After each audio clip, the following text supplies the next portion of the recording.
할렐루야. 이사야 40장 27절에서 31절입니다. 찾으셨죠? 이사야 40장 27절에서 31절 다 잔목소리로 천천히 읽겠습니다. 시작. 야곱아 어찌하여 내가 말하며 이스라엘아 내가 이르기를 내 길은 여호와께 숨겨졌으며 내 송사는 하나님에게서 벗어났다 하느냐. 너는 알지 못하느냐 듣지 못하였느냐. 영원하신 하나님 여호와 땅끝까지 창조하신 이는 피곤하지 않으시며 곤비하지 않으시며 명철이 한이 없으시며 피곤한 자에게 능력을 주시며 무능한 자에게는 힘을 더하시나니 소년이라도 피곤하며 곤비하며 장정이라도 넘어지며 쓰러지되 오직 여호와를 앙망하는 자는 새 힘을 얻으리니 독수리가 날개치며 올라감 같을 것이요 다른 박질하여도 곤비하지 아니하겠고 걸어가도 피곤하지 아니하리로다. 아멘. 할렐루야. 자, 오늘 특별한 설교입니다. 설교 제목이 뭐죠? 같이 읽어볼까요? 시작.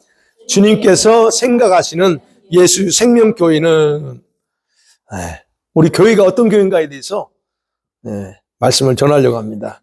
왜냐하면 주님이 재보장해야 될 때라고 하니까 그래서 우리 교회에 대해서 생각하고 또 우리 교회에 대한 주님의 마음을 같이 이렇게 나누려고 합니다.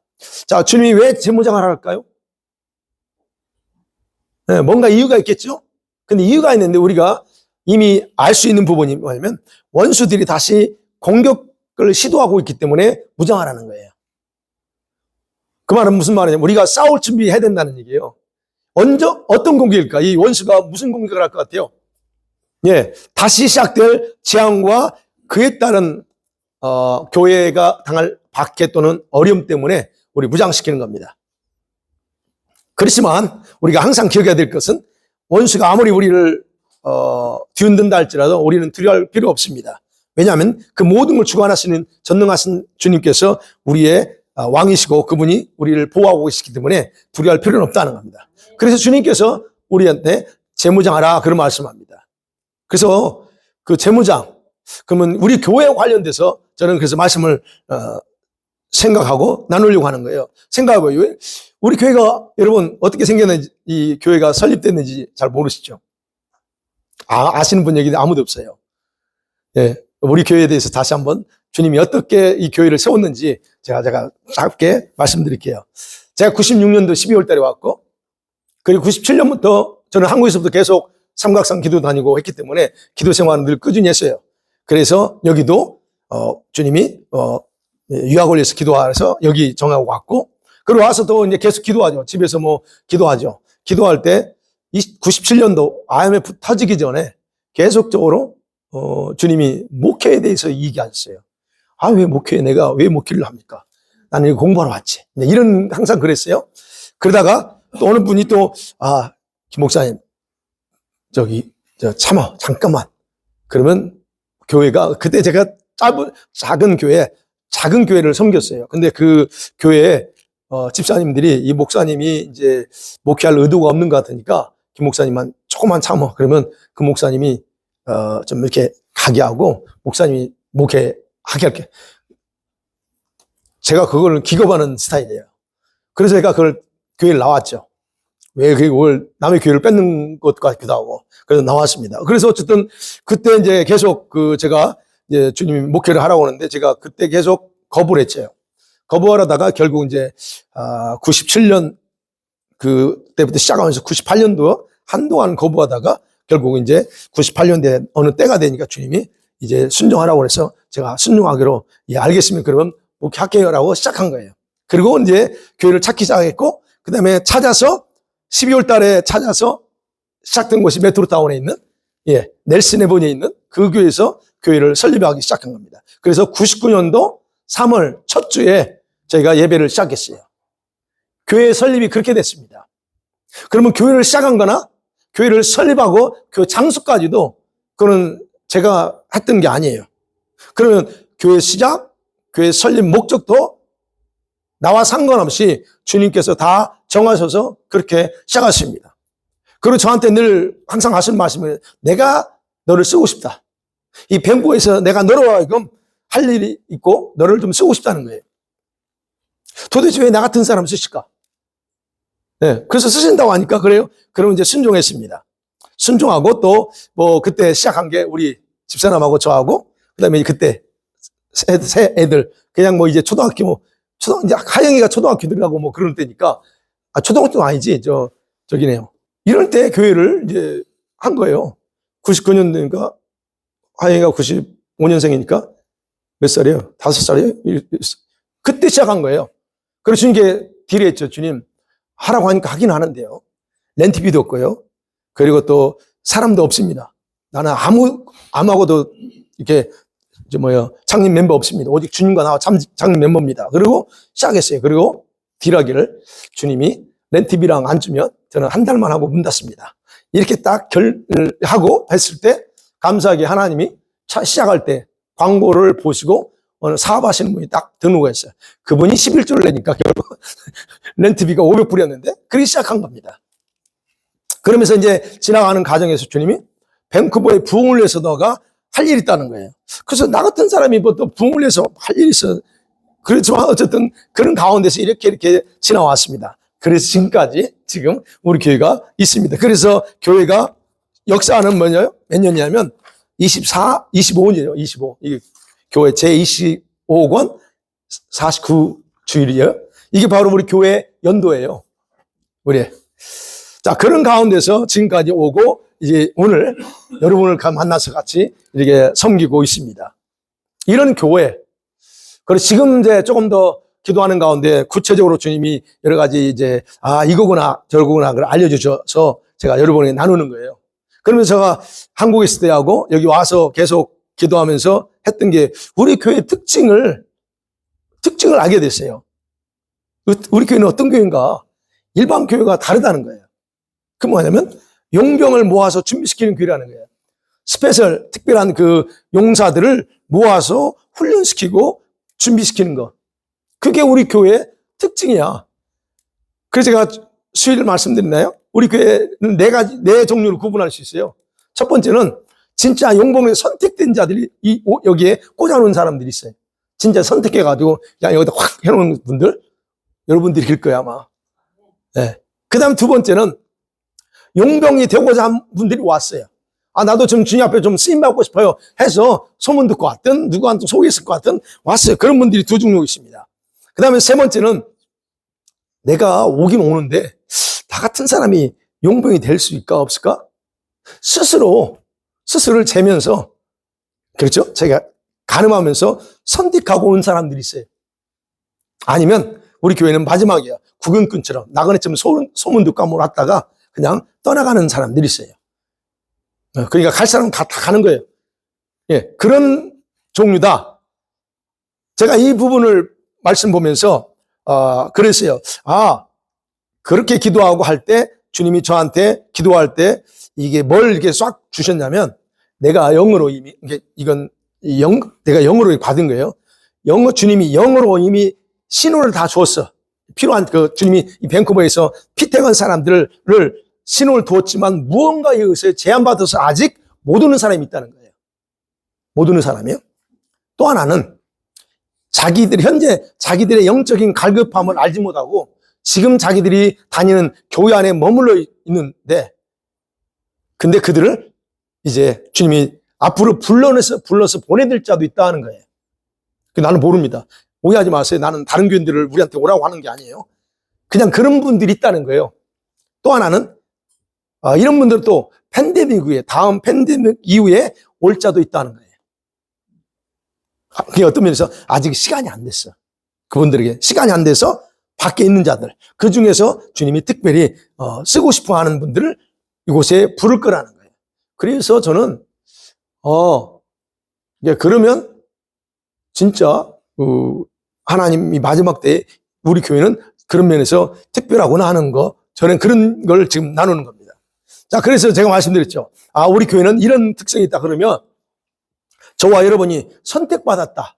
주님 용병으로 선택받았다는 것을 알 수 있는 방법이 있어요. 3주 전에 꿈에 그때 화요일이었어요. 화요일 날 꿈에 그렇죠. 꿈을 통해서 주시는데 뭐 주님이 이거야 저래가 말 안 해도 영을 안다고. 3주 전에 꿈을 꾸는데 그때 세 가지를 딱 주는 거예요. 어떤 사람이 내가 선택한 사람이냐 하는 걸 해서 첫 번째가 뭔 줄 알아요? 아주 심플해. 나는 그거 보고 그럼 거의 닭이네 이렇게 생각했어요. 그게 첫 번째가 뭐냐면 하나님께서 각자에게 주신 은혜를 알아. 그런 사람들 내게 주신 은혜가 뭔가를 그분들은 압니다. 심플하죠? 간단하죠? 여기 여러분 맞죠? 은혜 아시죠? 두 번째, 그 은혜를 자기에게 은혜 되도록 만들어요. 두 번째, 이 사람들은 주신 은혜가 있어요. 근데 그 은혜를 그냥 아이고 감사하다 이게 아니고 그것이 자기에게 은혜가 되도록 만드는 거예요. 두 번째요. 이제 세 번째가 중요합니다. 두 번째로 끝나면 끝나야 세 번째야. 세 번째가 뭔 줄 아세요? 또 심플합니다. 그 은혜를 알고 은혜가 되도록 만들고 동시에 현재 자기 신앙을 성장시켜 나가는 사람, 이 사람이 바로 선택한 사람이래요. 그렇다면 여러분 보세요. 여러분이 진짜 이 세 가지를 하고 있는지. 그렇다면 여러분 선택받은 사람이에요. 이건 제가 하는 게 아니고 주님이 꿈에 그렇게 가르쳐주신 거예요. 그러면 보세요. 여러분 두 번째까지 하고 계시죠? 세 번째도 하고 계시나요? 네. 그렇다면 선택받은 대로. 그래서 여러분 자신에 대한 확신을 가지세요. 여러분이 누군가 이 마지막 때 하나님이 엔타임에 주님이 쓰시고자 특별히 피고에서 선택된 사람이다라는 확신을 가지고 기도와 말씀 훈련에 여러분 적극하셔야 됩니다. 그 다음에 두 번째, 그러면 이제 제가 늘 기도했던 교회 부흥에 대해서 생각하고 있죠. 주님, 우리 교회는 예전부터 제가 초창기에는 계속 부흥을 위해서 기도했어요. 어떤 개념으로 부흥을 원할까요? 사람이 수가 많아지는 거. 초창기에 제가 목회하면서, 왜냐면 초창기에 개척했을 때 1년도 안 됐는데 70명, 80명 몰렸어요. 그때는 제가 많이 집사람인데 지금도 그러지만 그때는 참 전도 많이 했어요. 전도했는데 그때는 우리 교회는 또 특징이 그때 당시에 이렇게 다니던 사람 온 게 아니에요. 전도해가지고 오는 사람들. 다 초신자였어요. 그래서 내가, 왜 우리 교회는 초신자가 나? 그럼 일일이 다 교육시켜야 되잖아요. 근데 다니던 사람 오면 얼마나 알니까 변해요. 근데 거의 30%, 40%는 다 초신자들이야. 그게 그렇게 오고, 그 다음에 또 이제 신앙을 가졌다가 그냥 관뒀던 사람들이 이제 전도받고 이런 사람들. 그러니까 1년도 안 됐는데 사실은 7, 80명 부흥했어요. 물론 거기서 유학생이 한 15명 정도 돼 있죠. 어찌됐든 그렇게 부흥했어. 근데 이제 시간이 지나면서, 그러면서 여기는 하도 그러잖아. 왔다 갔다 하니까. 그러면서 이제 뻥뻥 나가고, 이런 과정. 그래서 나중에 이제, 부흥을 위해서 하면서 꿈을 꾸면서 막 기도할 때 주님께서 다시 한번 생각하게 하는 부분이 있었죠. 과연 부흥이 뭐냐는 거예요. 여러분, 우리가 생각하는 부흥하고 하나님이 생각하는 부흥의 개념이 다르다는 거예요. 여러분, 성경에서 말하는 부흥이 뭐예요? 성경에서 말하는 부흥은 하나님의 말씀 앞에 나 자신을 중심으로, 여러분, 자기 중심으로 살았던 자기들의 삶을 겸손함으로 회개하고 다시 말씀으로 돌아가서 하나님께 엎드리는 게 진짜 부흥입니다. 그게 성경적인 부흥이에요. 성경에는 이런 부흥이, 이런 사건들이 여러 차례 기록되어 있어요. 성경에, 이스라엘 백성들의 모습 속에서. 이런 부흥은 시대마다 사실은 그때그때 어떤 적절한 때에 획기적으로 일어났어요. 근데 그 부흥의 패턴은 동일해요. 그 동일했다는 겁니다. 그리고 부흥의 주도권은 사람에게 있었던 게 아니고 모두가 다 하나님께 있었어요. 하나님이 직접적으로 부흥을 주도했다는 겁니다. 그러면 이때 우리 역할은 뭘까요? 사람의 역할은 뭘까요? 하나님이 행하시는 그 일을 잘 파악하고 말씀대로 반응하는 것만 하면 돼요. 여러분, 올해 그렇죠. 미국에서 대학교에서, 에즈버리 대학교에서 일시적인 어떤 현상들, 그것도 하나의 시발점이 될 수 있던 거죠. 그런 식으로 하나님 주도해서 나간다는 거예요. 그러면 우리는 그냥 하나님 하시는 대로 그냥 흘러 따라가면 되는 거예요. 이런 현상들. 그러면 생각해 보여요. 여러분, 우리들이 생각하는 부흥하고 하나님께서 생각하시는 부흥은 뭐가 다를까? 우리 인간의 개념은 숫자로 평가합니다. 숫자가 많으면 큰 교회, 부흥해서 말하고 합니다. 근데 하나님은 절대 그러지 않다는 거죠. 하나님께는 숫자가 중요한 게 아니고 죄악된 삶을 성도들이 10명이든 100명이든 2000명이든 간에 그 성도들이 자기들의 죄악된 삶을 버리고 자기중심적인 삶을 버리고 말씀으로 다시 돌아가느냐 안 돌아가냐, 요게 부흥의 주님의 관점이라. 그렇다고 하면 하나님의 부흥은 항상 이런 방식, 이런 패턴으로 시작됐다는 거예요. 그럼 우리 생각해 봐야죠. 부흥의 시작은 많은 사람을 통해서 시작되지 않습니다. 나 한 사람을 통해서 할 수 있고 몇몇 사람, 뜻이 있는 몇몇 사람들이 회개 운동하면서 그렇게 집단적으로도 이렇게 일어날 수 있는 거예요. 그렇다고 하면 여러분, 진짜 부흥은 우리 각 사람 한 사람 한 사람이 이렇게 세 가지 있죠. 은혜 알고, 그 은혜가 은혜 되게 알고, 그러면서 자기를 성장시켜 나가는데 그냥 됩니까? 우리가 회개하고 나가는 거죠. 이런 어떤 삶이 진짜 내 안에 일어난 것이 부흥이에요. 그렇다면 우리가 그런 부흥의 주도적인 위치에 서 있다라고 여러분이, 제가 볼 땐 그래요. 우리가 그런 위치에 서 있어요. 그러면 부흥은 우리 안에 이미 시작됐다는 거예요. 네. 그러면 생각해 봐야죠. 교회 부흥은, 우리 교회 부흥은 어떤 상황이 있어질 것 같아요? 우리 교회 부흥은, 여러분, 먼저 우리 현대 교회에 대한 주님의 마음이 어떤가를 잠깐 말씀드려요. 여러분, 현대 교회를 바라보실 때 우리 주님이요, 교회 안에 나타나 있는 부조화를 굉장히 마음 아파하십니다. 교회 안에 부조화가 뭡니까?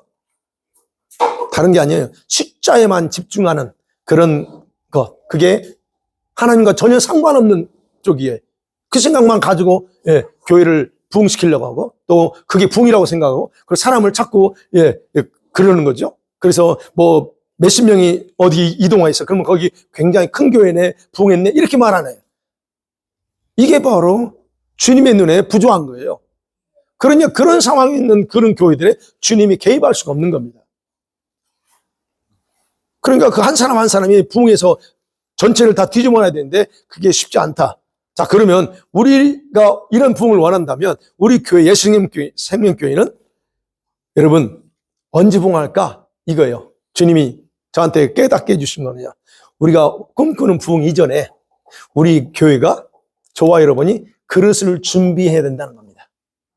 우리 개인도 그릇을 준비해야 되지만 우리 교회 공동체 그릇도 준비해야 된다는 거예요. 그게 무슨 말이냐면, 주님께서 외부의 사람들을 보내주면 그들을 감당하고 관리할 준비가 돼 있어야 된다는 얘기예요. 그러니까 우리가 먼저 준비돼야 주님 보내준다는 거예요. 물론 이 일반 다른 교회는 그러지 않을 수 있어요. 그렇지만 우리 교회는 이렇게 해야 돼. 이렇게 준비돼야만이 주님 보낸다는 거예요. 왜? 우리 교회의 특수성 때문에 그래요. 우리 교회는 그냥 일반 교회 달라. 어떤 교회라고요? 용병, 하나님 특별한 군대들을 준비시키고 훈련시키는 교회이기 때문에 그런 사람들 와서 우리가 준비 안 돼 있는데 어떻게 한다고요? 문제가 커질 수 있다는 거예요. 그래서 저와 여러분은 별도의 다른 존재들이 아니에요. 우리 기억해야 되건, 우리 여기 같이 예배하는 우리 모든 멤버 한 분은 별도의 존재가 아닙니다. 나는 그러니까 내가 원하는 대로 이럴 존재가 아니고 예수 그리스도 안에서 한 몸이에요.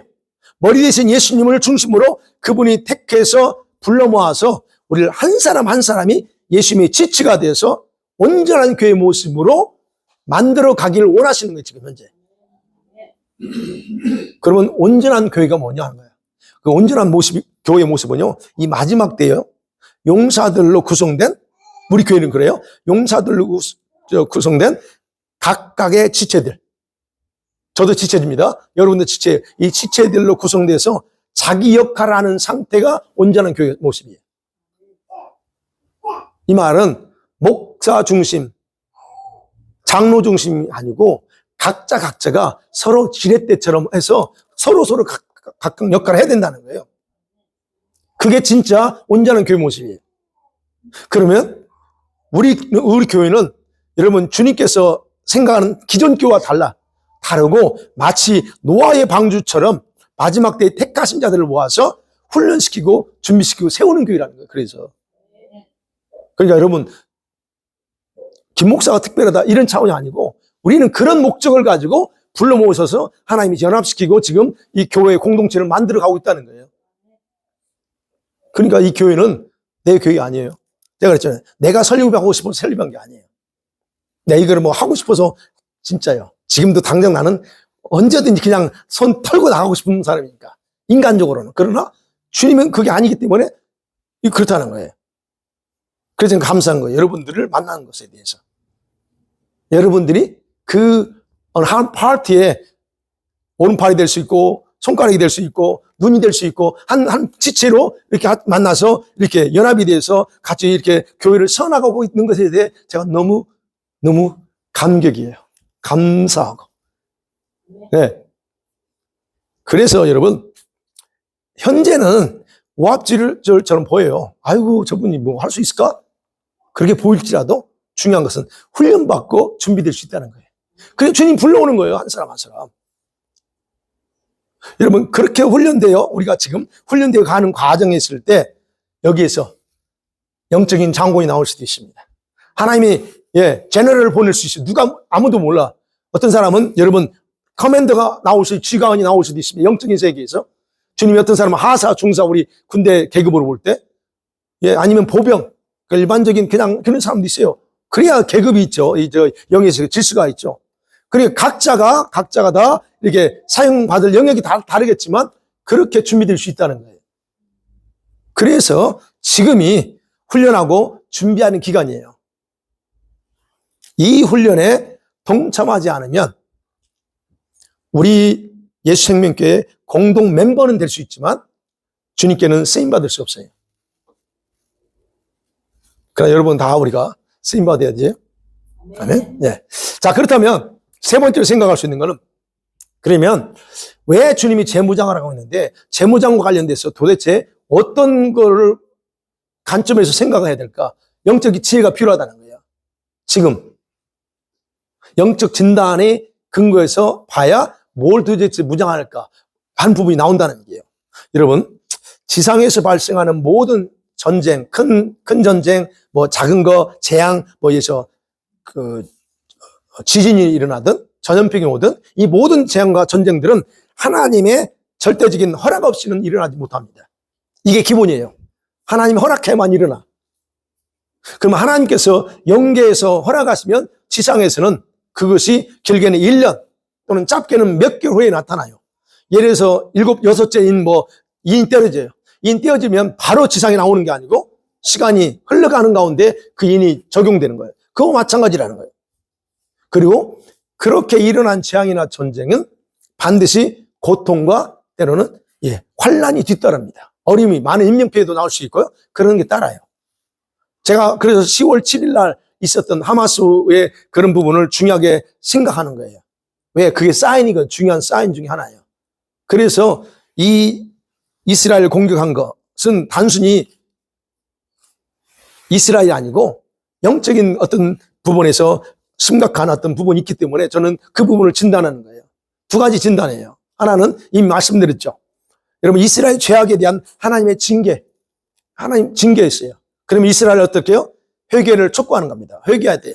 근데 그들은 그러지 않았어요.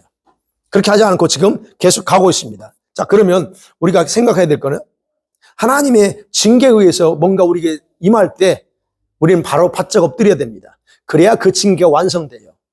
징계를 하신 목적이 달성된다는 거예요. 회개하지 않아요? 그러면 그 징계는 완성이 안 됩니다. 고집 부려봐요?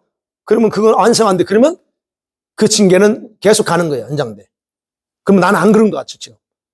그럼 이스라엘이 그거예요, 지금. 그럼 이스라엘에 지금 회개하지 않아요? 그러면 그거는 끝나는 게 아니고 이게 밀려는 거예요. 딜레이 돼서 나중에 1년 후가 될지 2년 후가 될지 모르지만 또 그 부분에 대해서 하나님이 심각하게 그때는 좀 더 강하게 강도가 세게 징계합니다. 그러면 성경 역사에서 이스라엘이 외부로 침략을 받았을 경우에는 두 가지가 이유가 있어요. 그 중에 하나는 아까 조금 전에 죄에 대한 징계예요. 이건 우리가 아는 얘기예요. 그 다음에 두 번째가 있어요. 두 번째는 이 주변 국가 원수의 오만함이 이스라엘을 괴롭히려고 합니다. 이스라엘 얕보고 침범하는 거예요. 자, 근데 이때 역시 주님이 허락을 해. 침범을 허락합니다. 왜 허락해요? 이 원수들을 통해서 이스라엘 군사들을 전쟁 준비시키기 위해서 허락하는 거예요. 왜 여러분 열왕기서 보면 그냥 팔레스타인이나 지금 블레셋이죠. 이런 애들이 자꾸 이스라엘 와서 괴롭히고 전쟁해요. 아람 군대가 오고 왜 그래요? 그들을 훈련시키는 거예요, 하나님이. 이스라엘 군대들을. 그러니까 그런 훈련시키면서 어떻게 합니다? 때로는 지게도 해요. 근데 그런 전쟁은 오직 하나님께 속했다. 이것을 증명하기 위해서 그때그때 주님이 자신의 놀라운 능력을 나타내서 승리를 안겨줄 때가 많아요. 그게 바로 하나님이 그들을 준비시키는 그런 방법 중에 하나예요. 근데 두 번째는요. 이게 첫 번째 어떤 진단이라면 두 번째는 이 전쟁은 영적 전쟁의 서막을 알리는 그런 사인이라는 거예요. 영적 전쟁. 그래서 지금 제가 이 부분, 영적인 부분에서 굉장히 중요하게 생각하는 겁니다. 여러분, 지상에서 일어나는 일은 아까 그랬죠. 이미 영계에서 벌어지고 있는 그것이 실제화되는 현상 중에 하나고, 동시에 지상에서의 어떤 전쟁이 일어났잖아요. 지금 이런 전쟁이나 질병이 오잖아요. 이거는 영계에서 원수가 어떤 일을 진행하려고 한다고 하는 사인이기도 합니다. 사인이에요. 여러분, 다음에 그런 생각이에요. 그렇다면 특별히 이스라엘은 영의 관점에서 보면 하나님의 눈동자예요. 하나님 마음의 중심과 같아. 근데 그런 민족에게 전쟁을 선포하면서 악을 행했습니다. 이걸 꼭 하마스라고 하는 한 단체만 생각하는 게 안 돼요. 그들을 이용하는 원수 마귀를 얘기하는 거예요. 그 악을 행해. 이건 어마어마한 하나님의 도전입니다. 그 도전이에요. 그러면 이런 행위가 지닌 영적인 의미가 뭐냐를 저는 더 중요하게 본다는 거예요. 이 말은 무슨 말이냐면 이 악한 원수가 세상과 교회를 향해서 자기들의 악한 계획을 준비했고 그리고 실행할 거라고 하는 것을 내포하고 있다는 거예요. 제가 판단하는 거예요.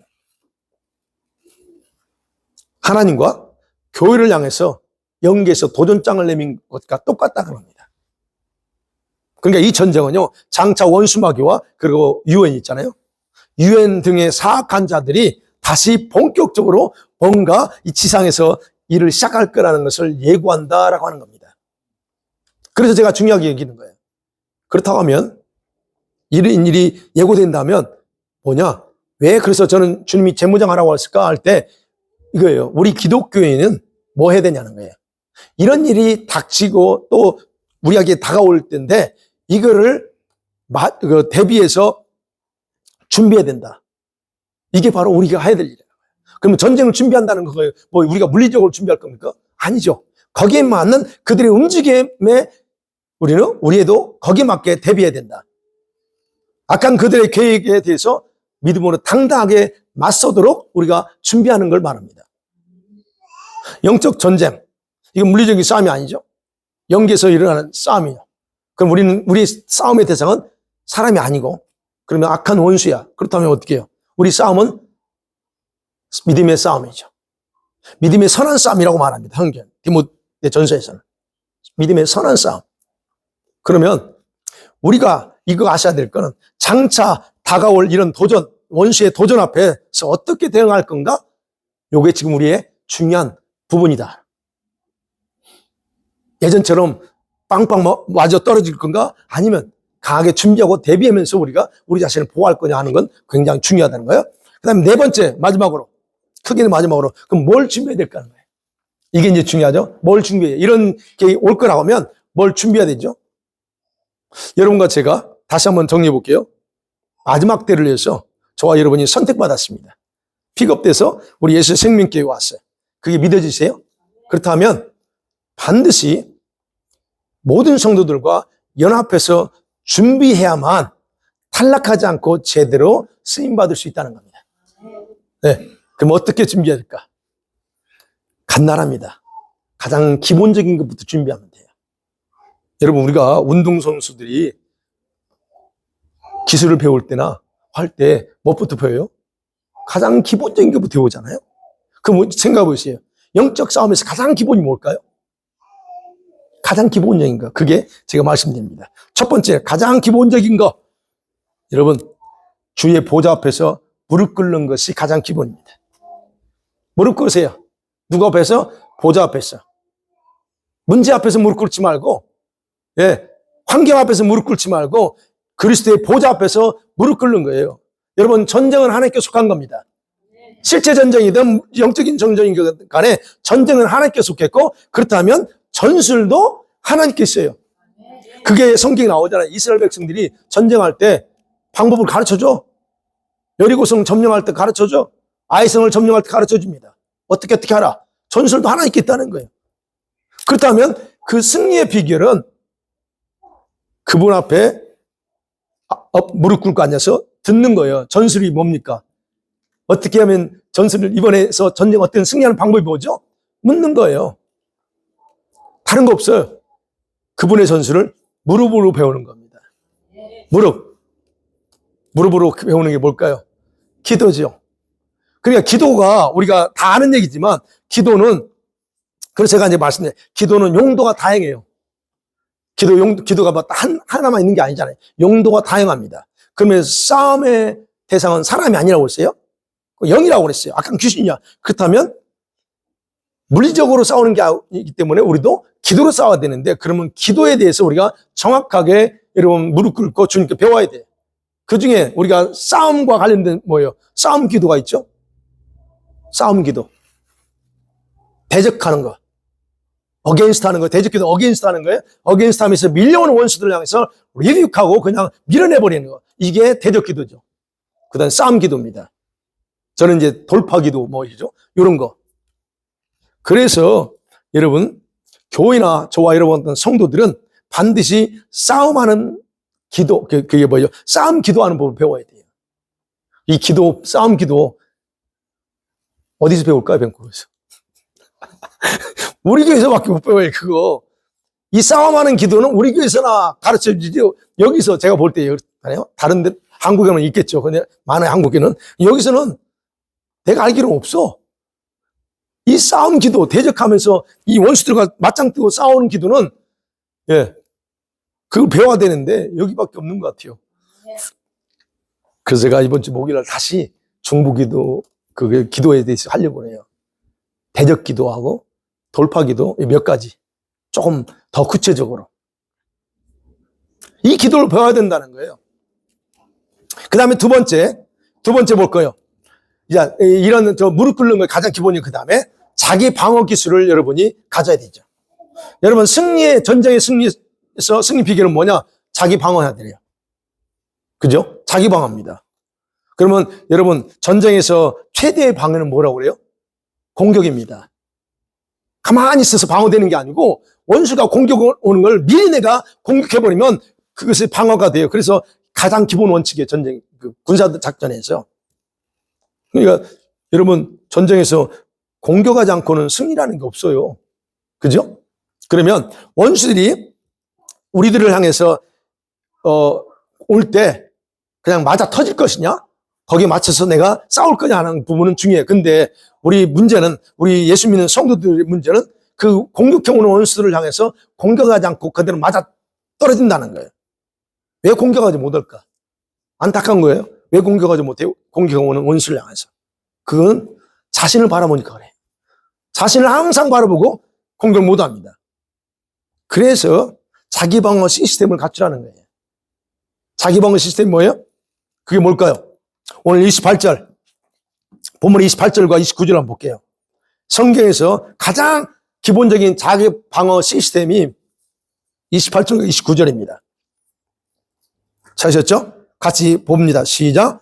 너는 알지 못하였느냐? 영원하신 하나님 여호와 하늘의 성부하신 이를 피곤하지 않으시며 고뇌하지 않으시며 명철이 한이 없으시며 피곤한 자에게는 능력을 주시며 무능한 자에게는 힘을 더하시나니. 분명히 언급합니다. 그 영원하신 하나님, 그 전능하신 하나님을 굳게 신뢰하고 바라보라는 거예요. 그래서 31절에 그랬죠. 여호와를 앙망하는 자는 하나님이 강력한 힘을 주신대요. 독수리 같은 강력한 힘을 주신대요. 그게 가장 기본입니다. 그게 자기 방어 시스템이에요. 자기를 바라보고 생각하는 그 눈을 돌려가지고 누구한테 돌리라고요? 영원하시고 전능하신 하나님, 전쟁에서 승리할 수 있도록 독수리처럼 새 힘을 주시는 그분만 바라보라는 거예요. 이게 가장 중요합니다. 자, 이게 준비된, 이건 내면이에요. 신뢰예요. 이게 준비돼야지 그 다음에 전신갑주가 우리에게 효력방이에요. 그리고 에베소 6장 10절에 그 다음에 전신갑주 입어야죠. 그러니까 우리가 전신갑주는 입을 수 있어요. 그냥 알 수 있는데 중요한 건 이 내면에 자기 방어가 없어. 그러면 원수가 모으면 전신갑주는 입었는데 그 다음에 어떻게 할까요? 원수 앞에서 벌을 떨 수 있고 두려움에 잡힐 수 있어요.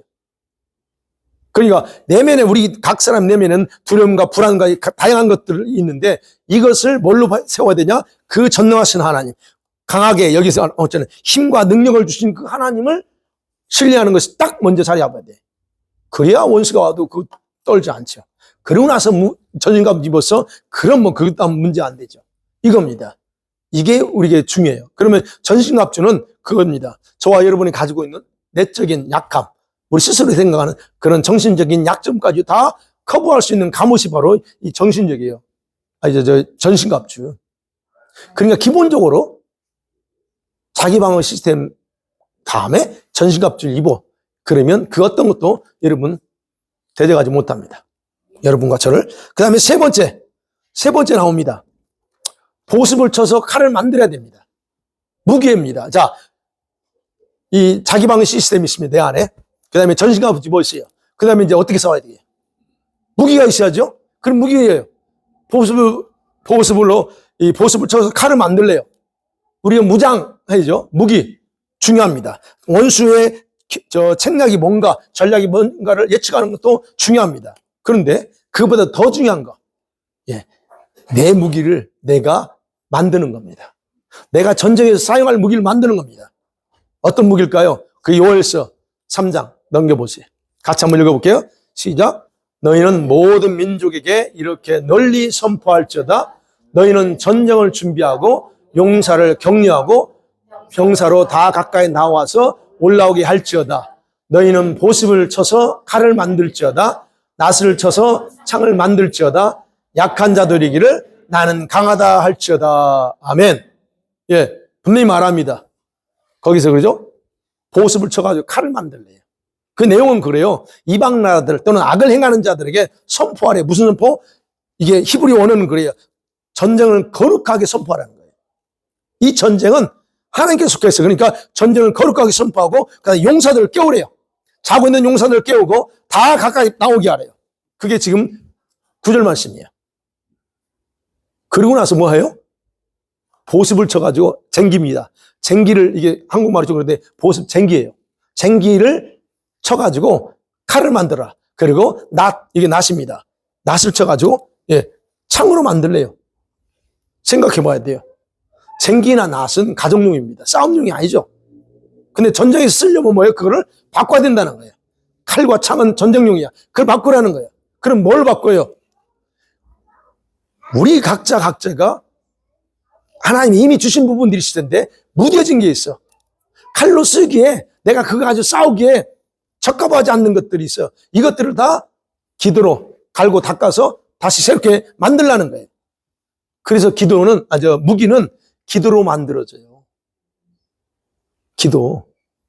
그래서 우리가 기도하지 않으면 이 하나님이 위에서 부어주신 내려주신 무기를 받을 수가 없는 거예요. 그러니까 여러분이 이 원수를 향해서 예수 이름으로 아무리 외쳐도 원수들이 비우는 이유가 뭔지예요. 무기가 없어. 이 사람은 예수 이름은 있는데 무기가 없어. 그러니까 비웃는 거예요. 그러니까 여러분 한번 그런 거 경험해 보셔야 돼.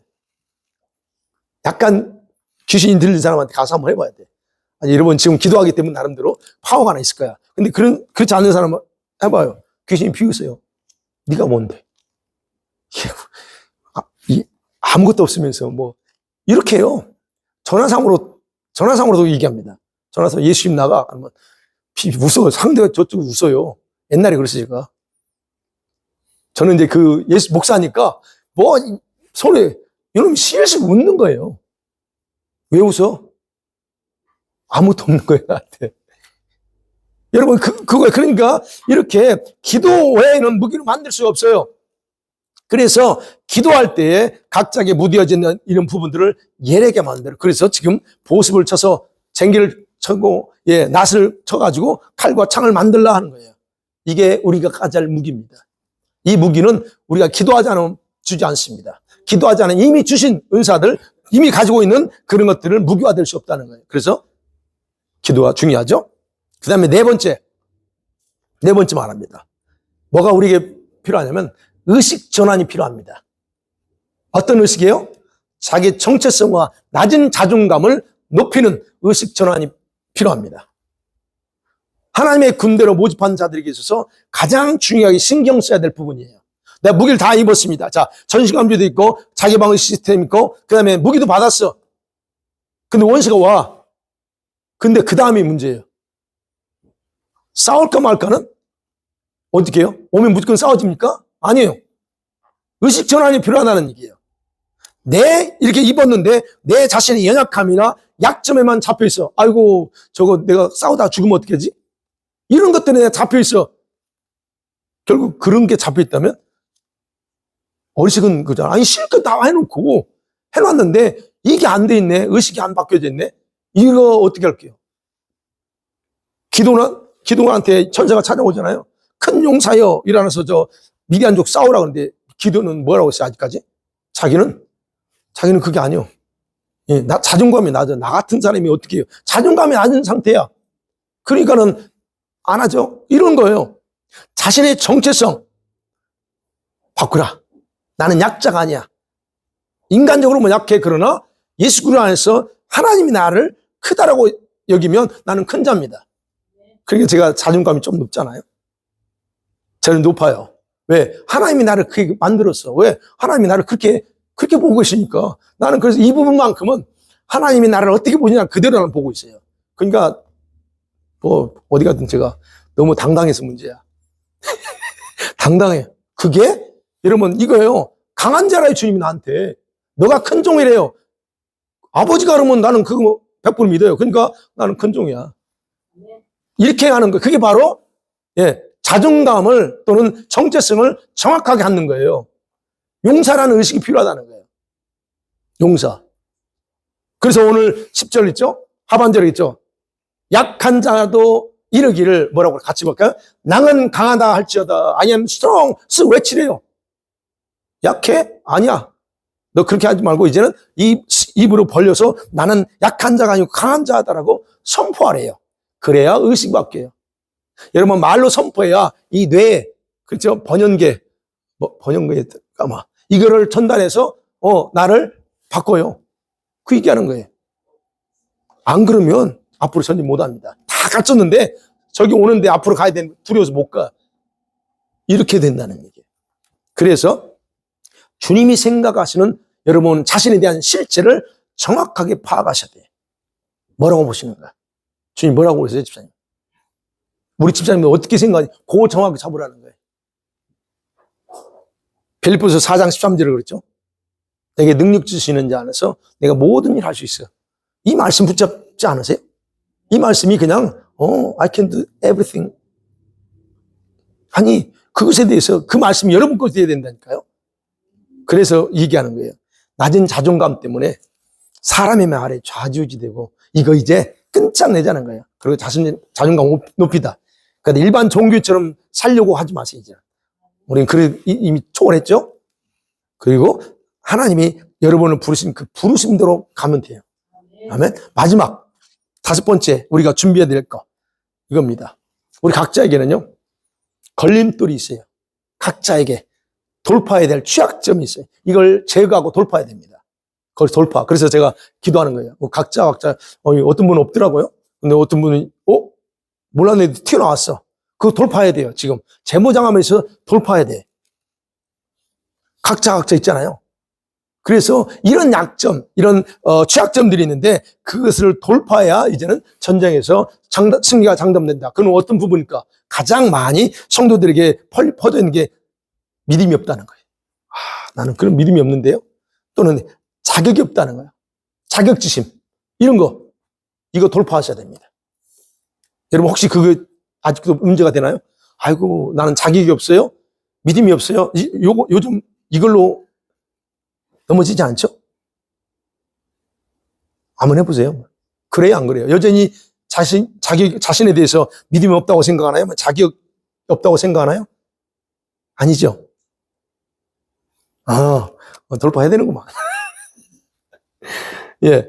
여러분, 우리는 자격을 내세우고 말은 하지만 분명한 것은 하나님은 저와 여러분을 선택해서 사용하고자 할 때 자격 여부를 따라서 우리를 선택하지 않았다는 거예요. 왜냐하면 자격을 기준으로 했다면 이 세상에 합당한 사람은 한 사람도 없습니다. 그렇기 때문에 주님은 자격을 안 따져요. 그래서 이 부분에 대해서 정확하게 인식하고 있어야 됩니다. 근데 그럼에도 여전히 우리 각자의 깊은 곳에 자격지심이 있어. 네. 근데 여러분, 이거 솔직하게 말씀드려요. 그건 겸손이 아닙니다. 그 교만입니다. 교만이에요. 주님이 그렇게 생각 안 하는데 왜 너는 스스로 자격이 없다고 그래? 그건 뭐야? 쥐가 뭐가 있다고. 그건 뭐냐? 자기의 뭔가를 내세우겠다는 의미예요. 교만이 그래서. 그래서 혹시 그런 부분이 있다면 여러분 버리세요. 왜냐하면 이런 생각은 원수마귀가 대부분의 성도들을 무력화시키는 도구로 사용하기 때문이에요. 자격지심 갖지 마세요. 네. 그 다음에 또 하나 더. 자격지심과 관련돼서 또 한 두 번째. 오늘날 우리 성도들에게 널리 퍼져 있는 의식들이요. 히브리서 10장 24절 25절 같이 볼게요. 시작. 서로 돌아보아 사랑과 사랑을 서로 격려하며 모이기를 패하는 어떤 사람들의 습관과 같지 하지 말고 오직 권하여 그날이 가까이 볼수록 더욱 그리하자. 예, 거기서 중요한 게 25절 말씀입니다. 모이기를 패하는 어떤 사람들처럼 사람들의 습관같이 하지 말래요. 이게 무슨 말이냐면요. 모이기를 피하고 모이는 시간을 줄이려는 습성이 있다는 얘기예요. 교회 안에서 모여 바쁘니까 뭐 이런 것 때문에 아예 모이를 없애버리거나 모이는 시간마저도 줄여. 설교 시간마저도 줄이고 예배 시간마저 줄여. 이런 습성이 보편화될 것을 얘기하는 거예요, 지금. 마지막 때는요, 이런 일이 심각해. 지금 보세요. 제가 말씀드렸죠. 우리 교회 예배를 얼마 드리냐고 그래. 설교를 얼마 하냐. 이렇게. 아니, 성도들이 앉아있어? 그 1시간 반, 1시간 뭐, 어떤 40분 예배를 드리는데 어떻게 앉아있어요? 자기들 그게 아닌다는 거예요. 딱 정해진 시간 내에 끝내야 돼. 설교 길어봤자 20분, 30분이야. 저도 그렇게 하면 좋은데, 아니, 그거 안 되더라고, 나는. 어쨌든, 이게 자꾸 시간을 줄여간다는 얘기예요. 이게 바로 사람들, 이게 마지막 때 일어날 습성이에요. 그리고 뭐라고요? 자신의 환경과 연약함 때문에 모든 일에 충실하지 못하는 것들을 핑계 삼아가지고 어떻게 하려고 합니까? 모이는 걸 게을리해. 그게 바로 마지막 때 교회에서 가장 크게 보편화될 걸림돌이에요. 다른 일들은 우리가 봐요. 우리 개인적으로 보자고. 다른 일들에는 많은 시간을 투자해. 쇼핑하는데 1시간, 2시간 뭐 하는 데는 인터넷을 통해서는 2시간, 3시간 그냥 시간 보내면서 자신의 영혼과 신앙을 관리하는 일은 시간이 부족하대요. 아, 나 바빠. 아유, 참 안타까워요. 이게 바로 이게 누구 문제가 아니고 마지막 때 이렇게 교회 안에서 이런 일이 벌어질 거라는 걸 바울이 히브리서를 통해서 말하고 있는 거예요. 여러분이 혹시 이런 습관으로 여러분 자신을 만들고 있다면 여러분 반드시 후회할 날 옵니다. 여러분 협박하는 게 아니고요. 왜 후회하는 줄 아세요? 그런 삶이 자기는 현재로는 지혜롭다고 생각하고 그냥 어쩔 수 없어요. 그렇게 받아들일 수 있지만 적 앞에 이 원수 앞에서 나 자신을 비부정한 상태로 방치해 놓은 것이기 때문에 후회할 날이 온다는 얘기예요. 여러분이 일주일에 한 번 주일날 와서 예배드려요. 그리고 일주일을 세상에서 원수들의 놀이터에서 살아. 거기서 얼마나 여러분이 이겨낼 수 있으며 여러분 얼마만큼 거기서 자신을 보호할 수 있냐 이게. 그렇기 때문에 이게는 비무장 상태야. 주일날 한 번 딱 예배드리고 설교 듣고 가. 이 안타깝다는 거죠. 자, 이런 것들을 우리가 많이 있다면 다 돌파하고 깨야 됩니다. 말씀 맺어봅니다. 사랑하는 성도 여러분. 여러분이 예수 생명교회 일원이 된 것이 우연이 아님을 믿습니까? 네. 할렐루야. 저도 그렇게 생각합니다. 그리고 여러분이 주님께 특별히 마지막 때를 위해서 픽업됐다는 거 꼭 믿으세요. 네. 그리고 특별한 군대들로 지금 준비되고 있습니다. 제가 그림을 봐요. 이제 그림이라는 게 제가 이제 이렇게 보는 거예요. 야, 예. 그런 거. 근데 여러분, 그렇다고 하면 우리만 있는 게 아니에요. 더 있어요, 사람들. 그래서 주님은 지금 그런 군사들을 이렇게 불러 모으고 있어요. 예, 불러 모으고 있고 또 여기 부르는 사람들이 또 계속 올 겁니다. 근데 오는 중에는 내부리라고 했어요. 그런 사람도 저런 사람 다 와. 그러지만 했다가 튀져 나가는 사람이 있을 거고 베르벨 올 거예요. 그러나 중요한 것은 우리는 분명하게 주님의 이런 분명 부르심에 따라서 준비해야 된다. 그렇기 때문에 주님께서는 우리들에게 재무장해야 된다라고 강조하는 거예요. 우리부터라도 지금 재무장해야 된다는 거예요. 제가 이 설교를 이제 다 거의 놓고 이제 어제 저녁에 저녁 먹고 와서 기도합니다. 9시에 기도하고 딱 했죠. 하고 나서 다 이제 조금 더 기도하면서 여쭤봐요. 주님, 이와 관련돼서 우리 교회에게 하고 싶은 말씀이 뭡니까? 제가 여쭤봤어요. 다른 데는 안 여쭤보는데, 먼저 여쭤봤어요. 그런데 우리 주님 대장 대신 우리 군사들 아니면 대장은 누구예요, 그럼? 예수 그리스도시잖아요. 그 대장 대신 예수님께서 다음 4가지로 한테 말씀하셨어요. 그 중에 하나가 뭐냐면, 사모하면 내게 간구하래요. 사모하면 내게 간구하라. 내가 필요한 것을 다 입혀주신대요. 아멘. 이게 주님이 우리한테 재무장에 대해서 하면서 간구하래요. 그 다음에 2번째, 나를 중심으로 다시 정렬하래요. 줄을 어디에 서야 된다는 거예요? 내게 줄을 서라는 거예요. 정렬한다는 게, 그죠? 환경이나 사람의 말에 따라 움직이지 말래요. 정확하게 우리가 서야 될 때 주님 앞에 다시 주님을 중심으로 해서 정렬하라. 그게 2번째였어요. 그 다음에 3번째는요. 또 다른 진동, 세상을 진동시키는 일이요. 또 다른 진동이 올 때 떨어지지 않도록 자신의 믿음을 굳세게 하라 그랬어요. 우리는 모릅니다. 하나님 흔들면 지금은 내가 선택받을지만 우리는 몰라요. 아무도. 물론 그래서 기도하는 거죠. 그래서 믿음을 강하게 하래요. 그러니까 마지막 4번째가 이거였어요.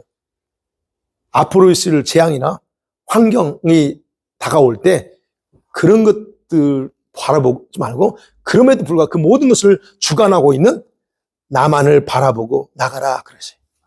다른 거 바라볼 게 아니고 그것만 바라보고 나가래요. 그러면서 말하면 내가 지키고 보호한다는 거예요. 우리는 주님이 그렇게 나가면 주님 우리 보호하십니다. 그러니까 그런 확실한 믿음으로 나가라 하는 말씀을 4가지로 주셨어요. 자, 그렇습니다. 우리는 여러분 예수님께서는 우리 모두를 사랑하고 또 한 사람 한 사람 다 사용하기 원하십니다. 아멘. 그게 바로 주님 마음이에요. 그래서 우리들을 한 공동체로 연결해놨어요. 제가 그래서 감사한 거예요. 네. 그래서 한 사람도 제가 기도하기는 한 사람도 나고자 없이다. 주님의 계획 따라 쓰임받기를 원합니다. 그렇게 되기 간절히 소망하시죠? 아멘. 할렐루야. 저도 그게 원합니다. 자, 이 시간에 같이 한번 기도하죠.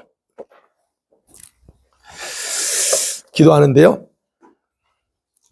말씀에 근거해서 기도해요.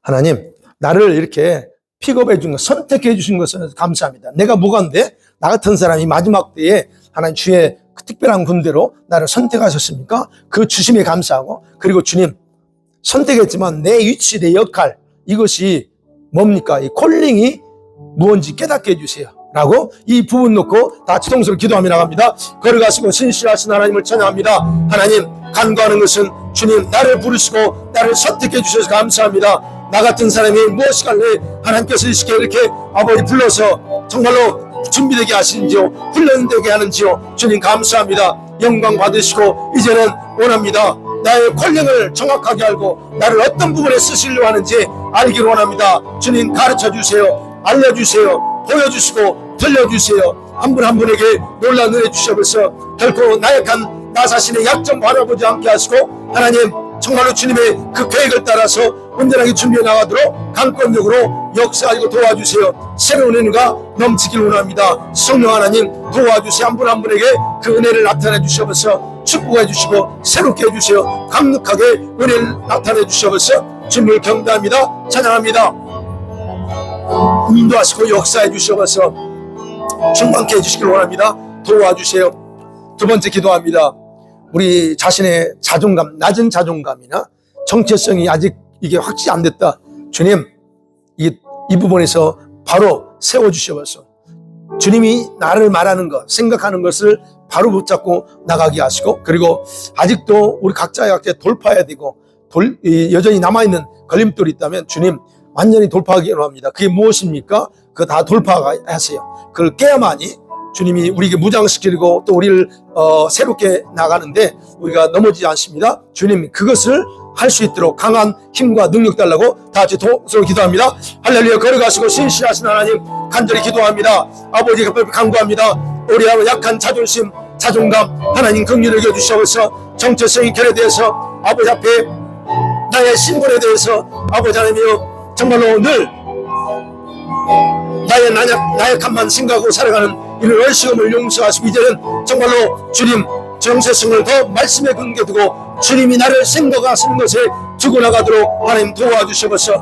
뿐만 아니라 아버지 여전히 내가 돌파하지 못한 것 돌파하기 원합니다. 여전히 내 삶에 아버지 하나님 타협하고 그렇고 또 하나님 앞에서 정말로 거룩한 신부로서 또 군대로서 병사로서 훈련되고 준비나가는데 자꾸 아버지 습관적으로 모이는 것을 기도하는 것을 머뭇거리는 이 모든 것들 다 돌파하기 원합니다. 그럼 내 안에 각자에게 남아있는 이 걸림돌을 다 돌파할 수 있도록 돌파의 능력과 은혜를 허락해 주시옵소서. 강력한 은혜와 능력으로 온전히 사로잡아 주시고 강하게 이끌어 주시옵소서. 붙잡아 주시옵소서. 축복하여 주시옵소서. 주님을 높입니다. 영광 받아 주시옵소서.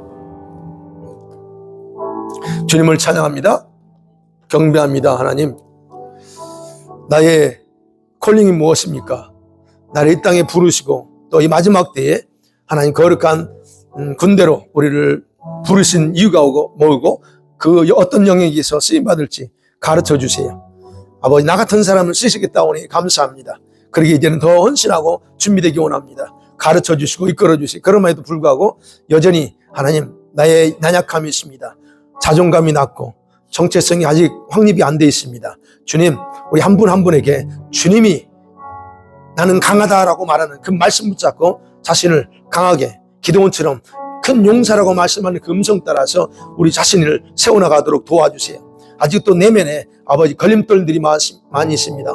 모이기를 피하고 모이는 것 그리고 무릎 꿇는 것을 이런저런 이유로 핑계대면서 아버지 머뭇거리는 우리의 모든 것들 강력한 하나님 은혜 자격지심 이 모든 걸 다 돌파할 수 있기 원합니다. 그래서 하나님 앞에 우리 모습이 다시 제자리로 다시 복음 앞에서 설 수 있도록 주님 도와주시면서 그렇게 우리 성도들 한 주간 또 승리하며 기도하며 나가도록 축복해 주세요. 예수님의 이름으로 간절히 기도하옵나이다. 아멘. 아멘.